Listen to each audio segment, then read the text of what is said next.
നമസ്കാരം. ജനസേവ 2.0 യൂട്യൂബ് ചാനലിലേക്ക് ഏവർക്കും സ്വാഗതം. ആദ്യമായിട്ടാണ് നിങ്ങൾ ഈ ചാനൽ കാണുന്നതെങ്കിൽ സബ്സ്ക്രൈബ് ചെയ്യാനും ലൈക്ക് ചെയ്യാനും താഴെ കാണുന്ന ബെൽ ബട്ടൺ അമർത്താനും ശ്രദ്ധിക്കുമല്ലോ. മൊബൈൽ പാസ്പോർട്ട് സേവാ പദ്ധതിക്ക് തുടക്കം. സേവനങ്ങൾ ഇനി വീട്ടുപിടിക്കൽ. പാസ്പോർട്ട് സേവനങ്ങൾ പൗരന്മാരുടെ വീട്ടുപിടിക്കൽ എത്തുകയെന്ന ലക്ഷ്യത്തോടെ നടപ്പാക്കുന്ന മൊബൈൽ പാസ്പോർട്ട് സേവാ പദ്ധതിക്ക് സംസ്ഥാനത്തും തുടക്കം. സംസ്ഥാനത്തെ 3 റീജിയണൽ പാസ്പോർട്ട് ഓഫീസുകൾക്ക് കീഴിൽ മൊബൈൽ പാസ്പോർട്ട് സേവനം ആരംഭിച്ചു. കൊച്ചി, തിരുവനന്തപുരം, കോഴിക്കോട് റീജിയണൽ പാസ്പോർട്ട് ഓഫീസുകളിലേക്ക് ഓരോ വാനുമാണ് എത്തുന്നത്. പാസ്പോർട്ട് അപേക്ഷകൾ സമർപ്പിക്കാനുള്ള അപേക്ഷകർ പരിശോധിക്കുവാനും ബയോമെട്രിക് എടുക്കുവാനും ഫോട്ടോ എടുക്കാനുള്ള മറ്റുമുള്ള സംവിധാനങ്ങൾ ഈ സഞ്ചരിക്കുന്ന പാസ്പോർട്ട് ഓഫീസിൽ ക്രമീകരിച്ചിട്ടുണ്ട്.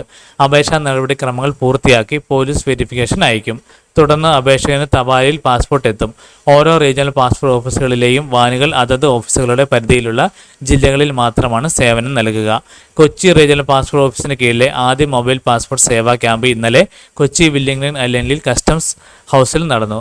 Customs appeals commissioner S Anilkumar, customs commissioner Gurukaran Singh Bains എന്നിവർ ചേർന്നാണ് ഉദ്ഘാടനം നിർവഹിച്ചത്. ഈ കാര്യങ്ങൾ എല്ലാവരിലേക്കും ഷെയർ ചെയ്യുക. ഇത് എല്ലാവർക്കും ഉപകാരപ്പെടട്ടെ.